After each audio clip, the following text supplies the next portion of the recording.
Good morning, Bassam. Good morning, Roald, and welcome, Roald, and everyone else to our Conversations in Science series.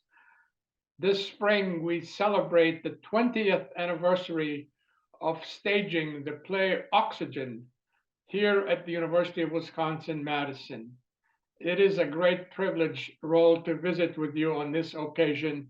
It's a great privilege to visit with you on every occasion. Thank you. I wonder if you would share some observations and comments about the play Oxygen that you and Carl Djerassi wrote about 22 years ago, but took a while before it got staged. So, Yes. what is the play about? Well, first of all, let me say I'm happy to be here, and I'm sad that Carl couldn't be with us as he has gone. That those performances at Wisconsin are indeed something to celebrate, but we'll talk about that perhaps later. I'm very happy to talk about the play. It is 20 years. It's hard to imagine it is that long. Yes, I will be glad to talk to you about the play and the matters that it raises and how I got to it, and at least tell you my story of how Carl and I got to work together. So please ask me anything. So what is it that led to this collaboration? And I want to emphasize the word collaboration because in science and in all endeavors of life, there is collaboration. There's also competition, but this Yes. was a collaboration. What led to this collaboration with our dearly departed friend Carl? So it is interesting how few collaborative efforts there are in theater, in plays. There are a few. Some of Shakespeare's competitors were a couple of playwrights, and we certainly have lots of examples of lyrics and music type collaborations, but it's not the same as writing a play. Also, I think people would not have picked Carl and me as ones to collaborate, but we did. And so the background of this is that Carl started writing plays first, and already had a play written and produced before we got to Oxygen. I thought about it a lot, but I, in fact, didn't do anything until nothing happened until I told Carl about an idea for a play, and Carl said, let's do it, let's write it. The background, as you say, is that there is a lot of collaboration in science, but less so as in the arts. Though theater and movies are some of the few instances in humanities where collaboration is central, not as in poetry or novels or elsewhere. The other thing is that science has somehow, what I say, mastered the ethics of collaboration. There are occasional hitches in this where What do you mean? What do you mean by that, Roald? I mean that we generally publish papers with many authors. Someone determines the order of the authors or suggests it, and then there is some discussion, but we tend to put the names of the people who contributed in large measure to the product, and there usually isn't much complaint, though occasionally there are problems which arise of credit. But it's by and large something that is a very easy part of the publication process, is determining the order of names on the paper. And there certainly are many, from 2 to 10, but there are very few one single person papers in science. And of course, the contrast in the humanities is that in general, books are by one author. Though books are, if they are nonfiction, often are written, not often, but sometimes written by several people. So that is not uncommon. Did you and Carl write a scientific paper together? No, we actually did not. So that's interesting, because we were in different parts of science, and we never were working on the same problem. So that's interesting. Not that Carl and I didn't write any papers. Carl wrote over 1,000, and I've written about 650. So there was a lot of opportunities, but somehow it didn't happen. The only things we've written together is about the play, or about science and performance and theater and things like that. And what was the nature of this collaboration in writing this play? I know you and Carl were friends, were great friends. And, yes, we were friends for a long time. There was a lot of respect, so that had to be behind a collaboration, a respect for each other in whatever we did, which wasn't the plays in the beginning, but eventually it developed into a collaboration. That respect also arose, or the regard for each other arose, from other sources as well. One of them is that we both came from a similar background in Europe. And that is when I was born, when my mother was born, she was a fellow citizen of the great Austro-Hungarian Empire, which is where Carl had his origins. We both came from Europe and survived, were the products of the Nazi invasions and terrorism and persecution. We escaped in different ways. Called just before the war, I lived through the war in Poland, but we came from a similar European Jewish background. We were both chemists. We obviously were both interested in the humanities and the arts. For me, the interest comes from my liberal arts education at Columbia. And I really, everything in my life can be traced back, in my life outside of science perhaps, can be traced back to the Columbia experiences and a core curriculum. I remember to this day the first play that meant something to me. And I'll tell you what it is. It was at Columbia. I went over to Barnard, the women's college, and there was a theater production of a play by a poet, Garcia Lorca, called Blood Wedding. It was a play. And I had seen musicals before, but a play did not make an impact on me until I saw that production, which I later learned was a very important production directed by Lorca's nephew. So it was an important one. But plays meant a lot to me. I looked at them, I went to see them, but I didn't think of writing one till in little experience before we started on Oxygen. And that is in writing a play about issues of science and Jewish religious tradition, called Old Wine, New Flasks. One chapter in that play, which are all in that book.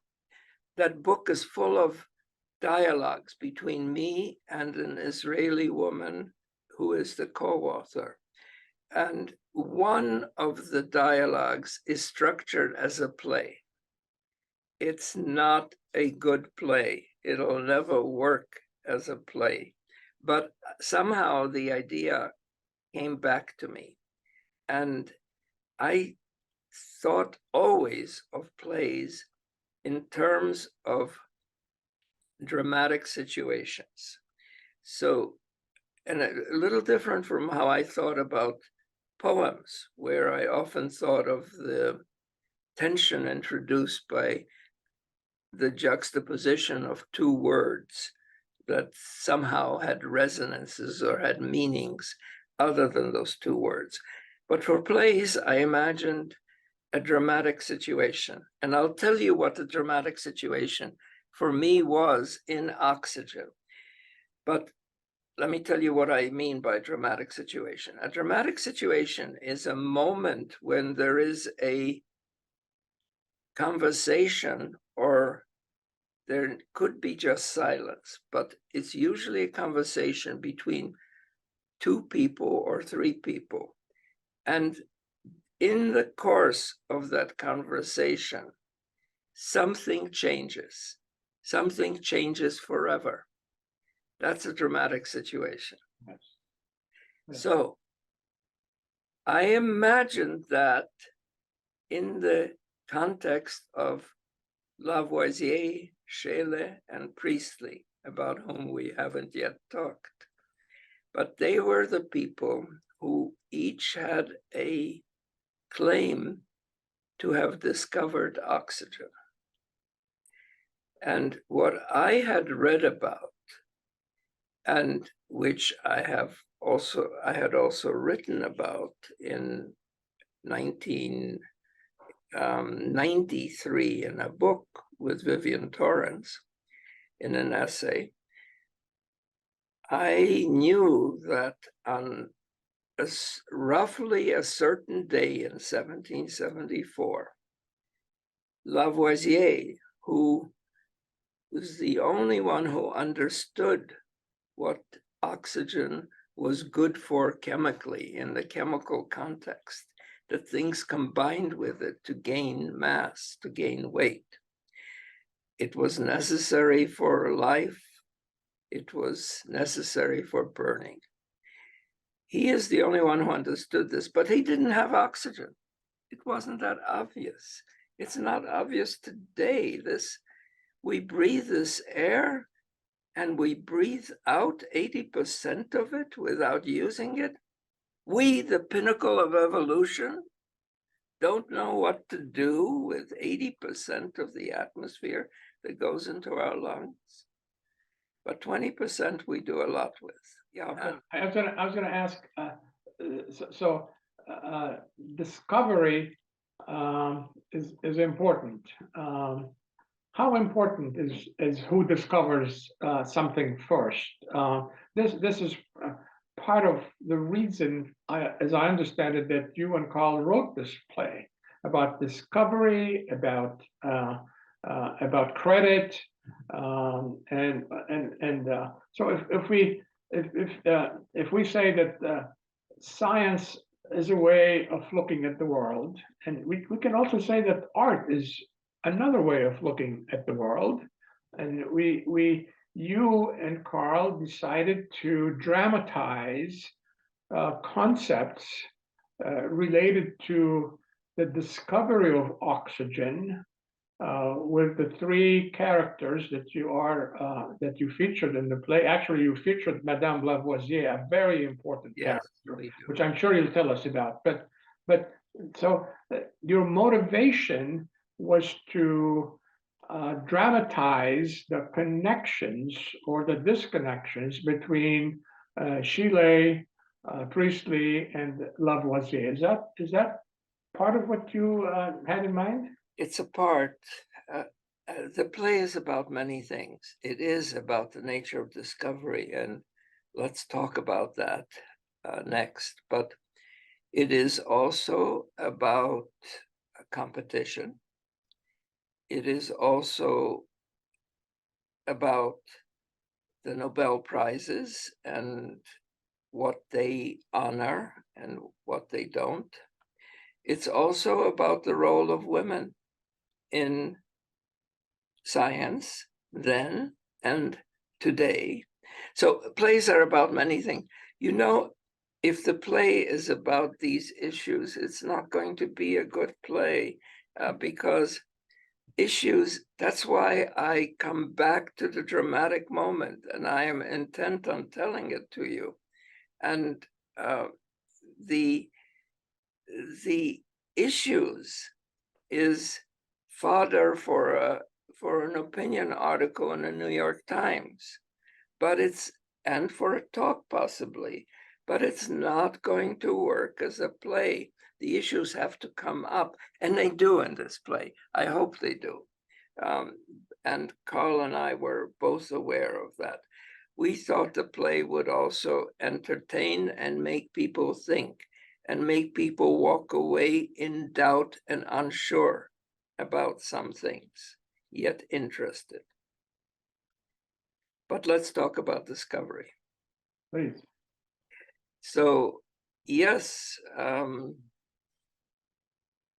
does it matter that Einstein wrote E equals mc squared? I can assure you that that formula, probably using different symbol for C perhaps, would have been found by someone else than Einstein a few years later. So the world could have waited a few years. It could have waited for the discovery of oxygen as well. But does it matter? Yes, it matters because that discovery by Einstein is related to other things Einstein did. It is one of 3 papers that he wrote in 1905, which shook up the foundations of physics. Discovery is important because it correlates it correlates somehow with the motive power for people, but so do other things. And the people are both the discoverers, but also students who look at this, and young people and other people. So discovery is important. Is it important to give credit correctly for the discovery? There is a dispute in the play between Scheele, Lavoisier, and Priestley about the discovery of oxygen. Yes, it is important because of this has nothing to do with the importance of oxygen, but it has everything to do with science being a collegial system and with giving proper credit for who does what. And this is very important. If the currency of science is ideas and papers published, and then what other people think of the ideas that you publish, how they cite them, is extremely important in keeping the health of the entire profession going. And one of the romantic notions that this play tries to dispel, and which is in the minds of the members of the Nobel Committee who in the play in 2003, let us say, try to make up their mind about who deserves a Nobel Prize for a discovery, a retro Nobel Prize. The Nobel Committee has invested, the Nobel Foundation has invested its money so well, it is able to, it's trying, it's desperate to look for different ways to get the Nobel idea going. So it decides to give, we imagined, Carl and I don't know who of us imagined it, but we imagined a retro Nobel Prize given for prizes before 1901 when they were first given. And now comes the romantic notion of the Nobel Committee that is trying to decide on this retro Nobel, that it thinks it's going to be easy to do so because they have this notion, which is, of course, not true, that there was a time when people gave credit properly, when people were nice and good and didn't compete but cooperated. And they think this will be easy. Of course, they find out when they do their research that nothing of that sort was ever true, that at least never changes about human beings. They seek recognition and credit, and it's very important in a field like science, where the only thing that matters in some way, look, the salary of a university professor is nothing compared to what the salary of an industrial vice president is in the pharma industry. The reward is in those citations. And if you don't get the recognition, it hurts. It hurts. And the recognition is primarily by fellow scientists or Yes. by the public at large. First by the fellow scientists, because the scientific papers are published in scientific journals and are read and reviewed, evaluated, disputed by fellow scientists. So what I'm trying to ask, Roald, is the audience or audiences of the play that you and Carl wrote included scientists and also people who assign, so to speak, credit to discovery, but also maybe a larger audience. Yes, the audience initially is the scientific one. Perhaps it was less so, I'm not sure, in days past. But today it is initially the scientific audience, and then the general one. And then there is another phenomenon that if the importance and success can be measured in terms of money, so that there is some other kind of recognition, and especially in America that matters, then some people actually begin to not care about the recognition by other scientists. In that sense, for instance, we're also celebrating the 20 years of the human genome. And you and others may remember the excitement around that in the competition between two groups, and one of them was headed by a private company by Craig Ventner. At some point, Ventner decided that he didn't care about the recognition by scientists, and he had this goal very clearly. There are a number of other scientists who lose interest in science when their companies do too well. Anyway, discovery is one of the things that was discussed, and the problem, discovery is never simple.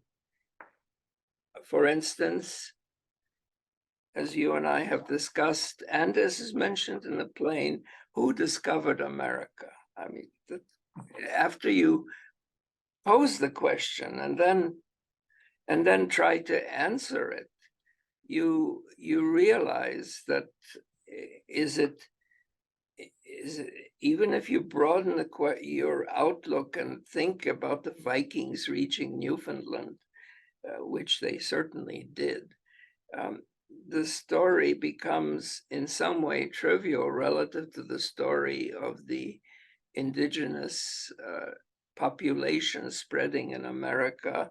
And then where did it come from? So who discovers America? It's a silly question, but it's not a silly question. It's an interesting question. Around oxygen, the story is interesting in other ways because it ties up with other events and habits. And for instance, Sheila, who has the simplest equipment of all, who is working in a pharmacy not even in the capital in Sweden, but in a small town, Köping, does world-class experiments in that setting and discovers that on heating silver carbonate, that a gas is emitted which supports combustion and in which mice can live longer. And he doesn't publish it. It's not because he doesn't publish other things, but in this case, he thinks it would go into a book, and then he asks the preeminent Swedish chemist of the time, Torbjörn Bergman, to write a foreword to the book. And Bergman, in the best fashion of people today or then, delays for years. And Sheila, at some point, 3 years in of waiting to report his discovery of this gas, which he interprets in terms of the prevalent scientific theory of the time, that of phlogiston, an erroneous theory. Nevertheless, that erroneous theory does not block him from inventing this material and describing it well. Finally, Scheele gets tired and writes to Lavoisier. And Priestley, meanwhile, is doing experiments all over the place, very important and interesting experiments with nitrous oxide, with other gases. Gases were the frontier of scientific research then. And Priestley makes his oxygen, discovers his oxygen from mercuric oxide decomposing. Mercuric oxide itself is formed by exposing mercury to oxygen at a certain temperature, and then this orange material forms. And then this orange material, when heated to a higher temperature, decomposes back to mercury and oxygen. Priestley reports this immediately because he's used to doing this. Even though he had discovered this oxygen 2 or 3 years after Scheele, he publishes it right away. He has no way of knowing what Scheele did. And then he comes, even before he publishes, he comes to Lavoisier's house for dinner. And Madame Lavoisier translates because Monsieur Lavoisier doesn't know any English. And Priestley does know some French, but he speaks in English. And he tells the dinner audience that he had made this gas which supports combustion. And within a week of that, we have time. Lavoisier gets a letter from Scheele that he had made oxygen. And there is my dramatic situation. Yes. My dramatic situation is a very quiet one. It's Monsieur Lavoisier, the only man who understands, who should have discovered oxygen, the only man who understands what it's good for and that you can build a whole framework of chemistry around it. Lavoisier, the man who should have discovered oxygen, within a week learns that 2 other people discovered oxygen. Very different ways, I told you about. So my dramatic situation is a very quiet one. It's what Monsieur Lavoisier does with that discovery. I'd like to ask you about Madame Lavoisier, and I will, but just about what you just said. So the facts are not in dispute.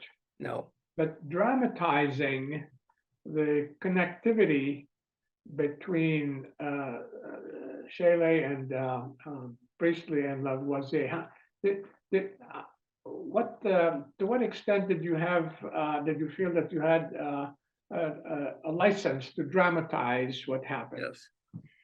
Well, we had a lot of sort of interstices between the facts that we could imagine alternative things for. Also, I was not writing here an autobiographical play. I've written another one since, and that put some other limitations, but I could imagine things.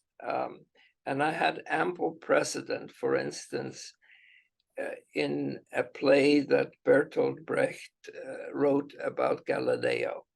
And what he imagined, for instance, in the play, he gives Galileo a son, whereas Galileo had only daughters.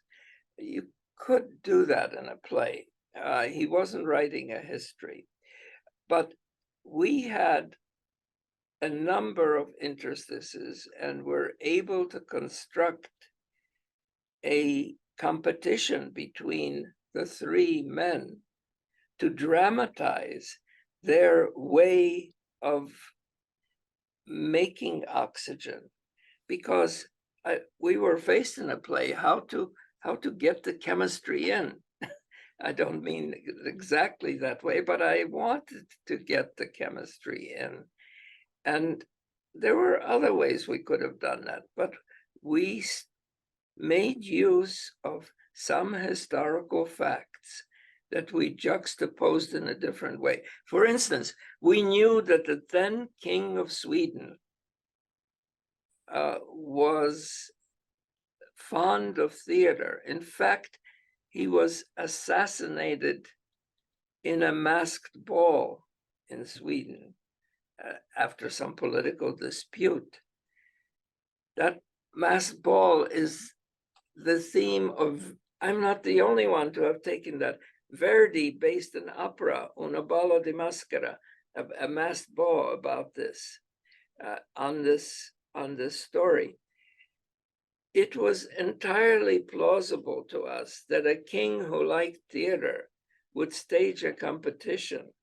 There were such competitions between scientists to demonstrate in public their discoveries. We know that even the Lavoisiers invited aristocrats, their form of patronage, to their laboratory to observe their experiments. That gave us the license to imagine an encounter where each of the chemists performed their experiments. You chose deliberately to feature Madame Lavoisier vividly in this play. You had reasons for doing this, and I must say it was done very well. But what led you to feel and to try to express her role in the competition aspect and in the all-important human connectivity between the three discoverers of oxygen? Yes. Well, I think we have to admit that late 20th century, 21st century sensibilities about the role of women in science, that it had been neglected, that it was not justly featured, played some role in what we did. And perhaps even Carl's commitment to the role of women in society. And perhaps that was shaped also by his marriage to Diane Middlebrook, who was an outstanding literary critic. I was in love with Madame Lavoisier, and I think I was in love with Madame Lavoisier from the moment I one time was shown her nécessaire. In the nécessaire is a little box that you carry along like your toilet kit, but for a fancy lady, that found its way, and that's another story, to the Cornell University Library. And that necessaire plays an important role in the story, in the play. But I was given this object, which had been Madame Lavoisier's personal property, and I was able to open it up and to open the bottles. And I even recognized something from the old days in Europe, in that, nestled in one point, which you'll see when I show you the picture of the necessaire, but nestled in one compartment is a wooden object, which I would safely bet that 99 out of 100 young people today would not recognize. It's a wooden knob on which you put a sock in order to darn it, in order to fix the holes in the sock. Not that the fancy lady that Madame Lavoisier was going about to fix her socks, that a maid would do that, to fix her stockings. But just having that in a kit and being able to identify it, I loved it. I felt Madame Lavoisier at that moment. And so did Carl when he touched that box. I felt a connection, and I felt it since I've become part of a small community of scholars and ordinary people who are in love with Madame Lavoisier around the world. And we are still learning things, and there are still things about her. She had an interesting story. After Monsieur Lavoisier's death, she had a second marriage with a figure of importance in science. This is Count Rumford, Benjamin Thompson, an American initially, and whom she married in 1803. It was an unhappy marriage, didn't last long, but she stayed alive for a number of years afterwards. And in that period did not do any more chemistry. But I felt the license to build her into the play because we have records in her handwriting of the laboratory experiments that were done at the Arsenal laboratories that the Lavoisiers constructed. And we know that a translation of a book on chemistry by Kirwan was made by Madame Lavoisier and published with her name initially not on it, but everyone knew it was translated by her. So she knew her chemistry. I felt it was right to put her in that place. And you did very well. And I want to be inviting to the audience watching this conversation to have a look at the play. It's available on the Wisconsin Initiative for Science Literacy website. It's available on your website too. Yes, it is. The play was really done justice to by the University of Wisconsin production that was directed by Norma Saldivar. And it was a unique production in a number of ways that we can talk about. There have been a number of productions. Oxygen, the play, here is a copy of the English version here, has been translated into a dozen languages and has had a number of productions worldwide. One thing to say about Carl Djerassi is after Oxygen, when I needed to publicize my plays, I was in real trouble because for Oxygen, I had not only the best co-author, and we can talk about that, but also also the world's best theatrical agent, so that I didn't need to worry about sending it to people to get the play produced if they would. Thank you for that, Roald. The Madison, we celebrate the 20th anniversary, and in Madison, the play was staged, was videotaped, directed by Norma Seldebar, as you mentioned. We had a symposium, a science based symposium. We also had in the symposium artists. We had historians of science.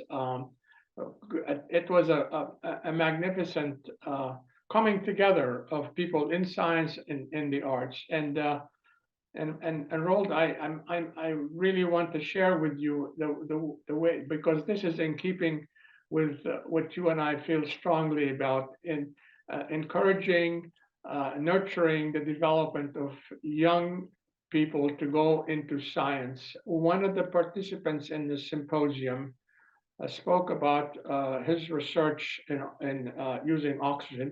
He was at the time an assistant professor of chemistry in the chemistry department. And earlier this spring, he was elected to the National Academy of Sciences because of his contributions to the chemistry of oxygen. That's our colleague, Shannon Stahl. Right. You remember, you know Shannon? I do. Yes, and so to me, this is one outcome of staging the play and organizing the symposium in Madison. We also had members of the Pro Arte Quartet perform. It was a marvelous get together of people in science, in the arts, in the humanities. We even we visited the rare books collection at the University of Wisconsin Library. And Roald, you also remember that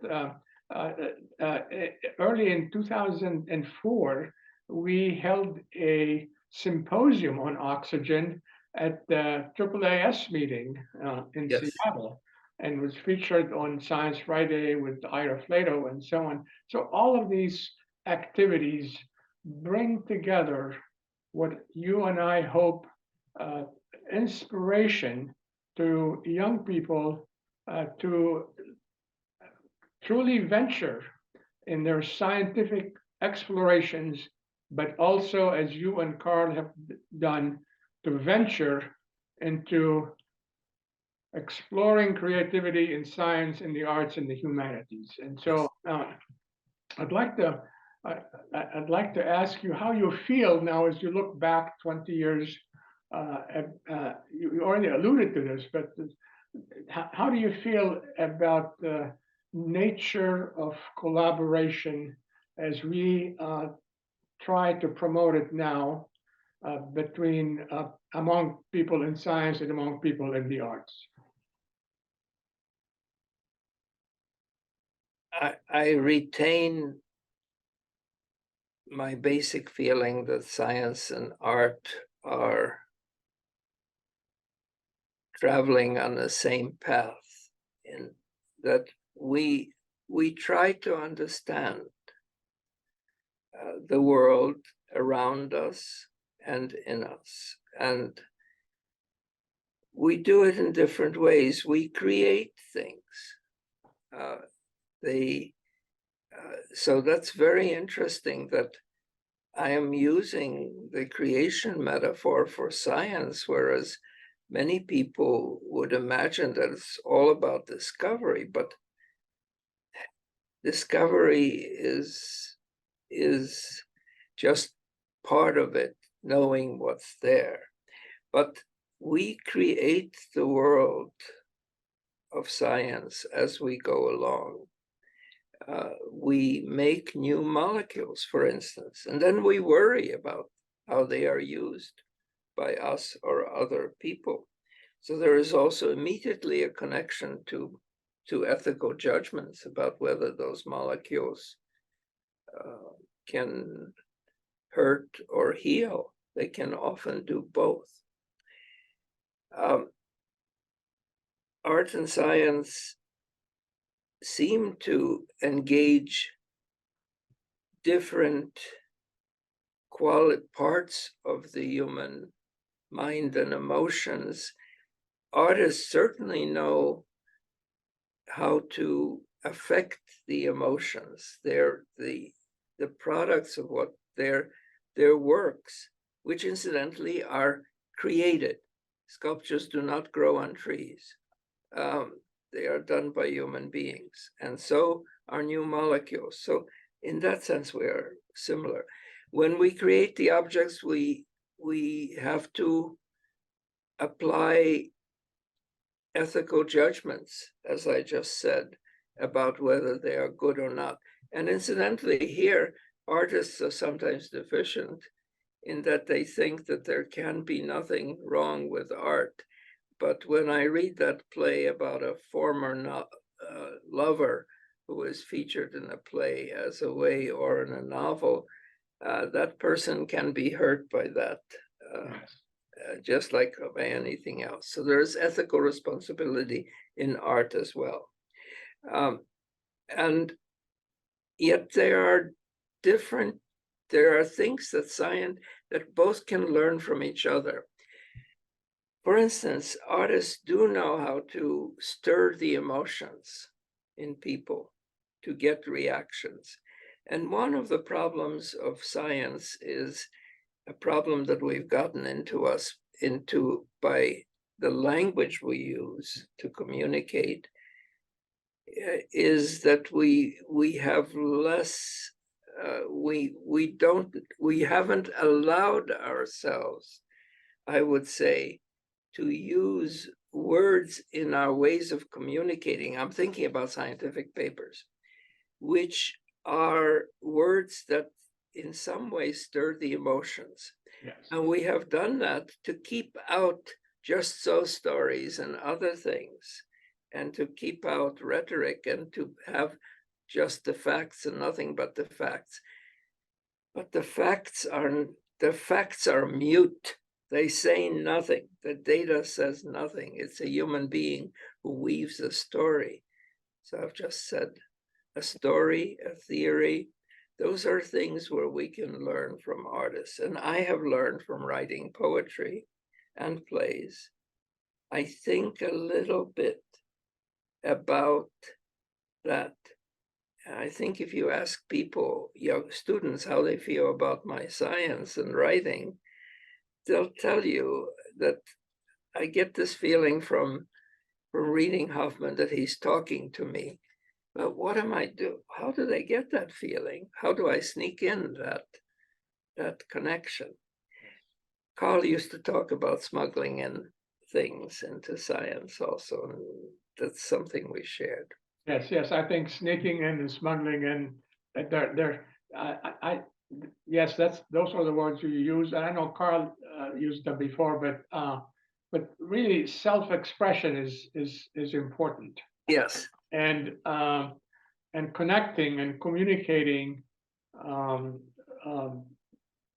thoughts, ideas, findings, the meaning of what is being shared visually and in writing, I think it is important. So the scientific literature is void of that. Yes, they should relax a little, the gatekeepers, and no harm will be done by introducing a little bit of emotion and colorful language. Yes. There's more harm done by hype and yes. things that we've learned from advertising.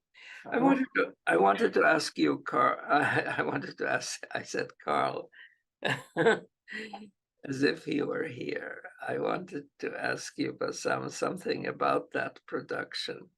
So one of the things which stood out was that in this production, there was a use of the actual experiments Yes. that the competitors in this staged competition about who had discovered oxygen Yes. did. And it was done with what I would say, a degree of verisimilitude. They were not all necessarily real in real time, but it was done in a believable, in a almost infinitely more believable way than in any other production we had. So I wanted to ask you about how that came about and how you managed to get people, actors, to do that. Well, we had good visits both from you and from Carl, talking with the actors, and we had a great collaboration. My longtime colleague and friend Rodney Schreiner was critical in getting the sense that you wanted portrayed in the play.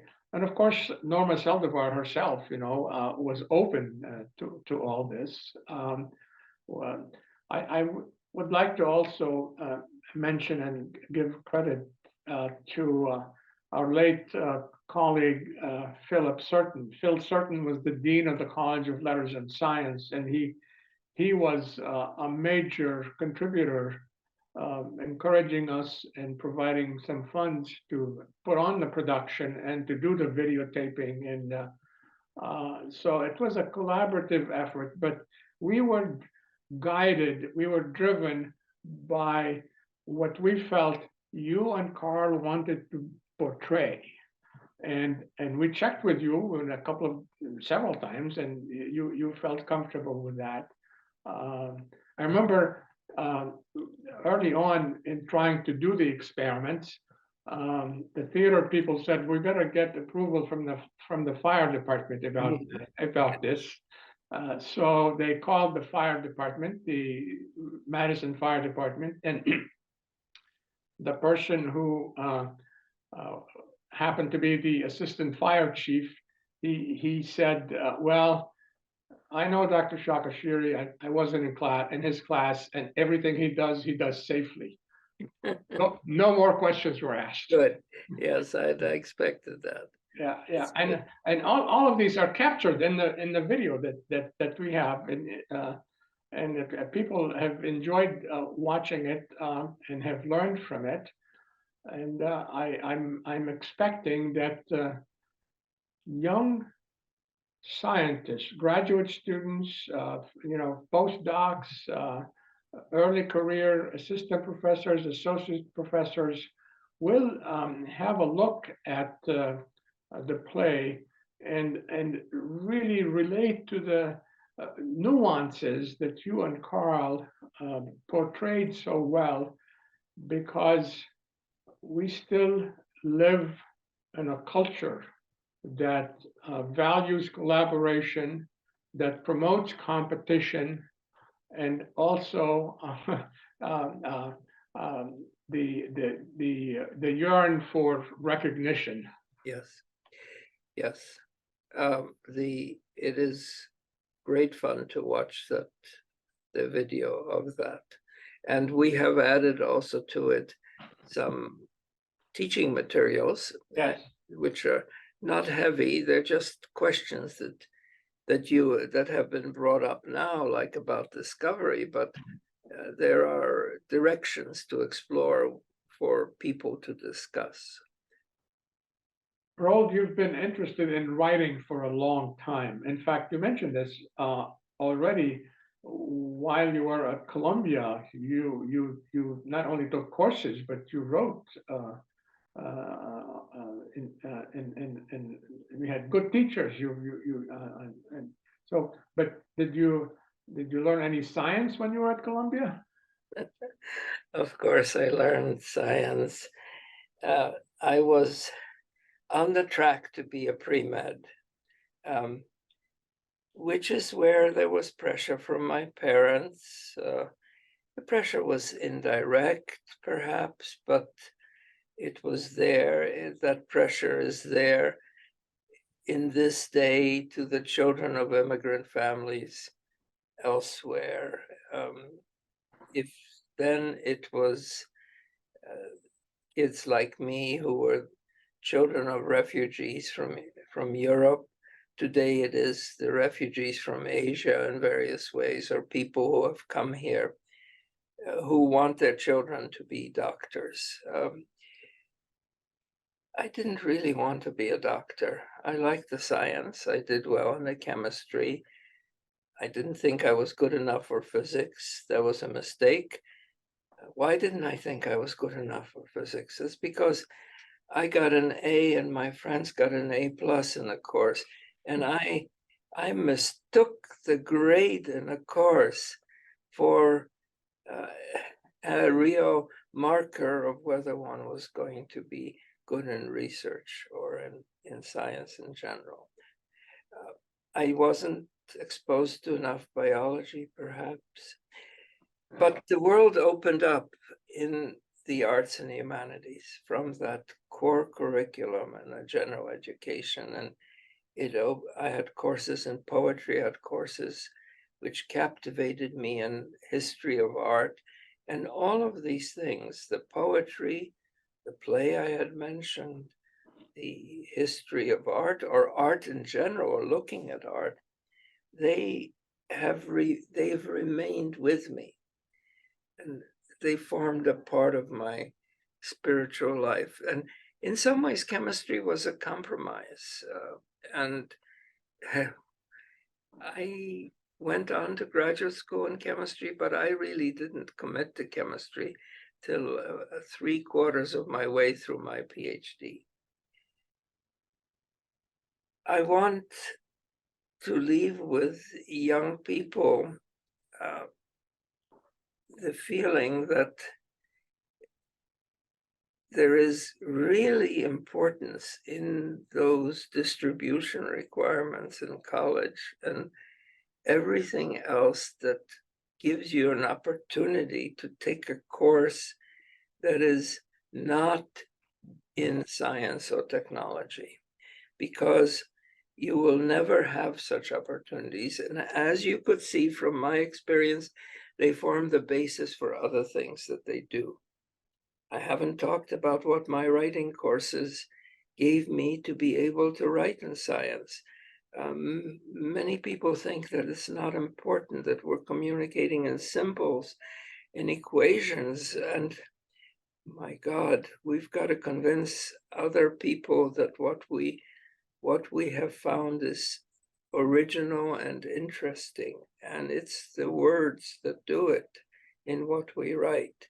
And ChatGPT is not going to fix that, because everyone can recognize what is important and if it is said honestly.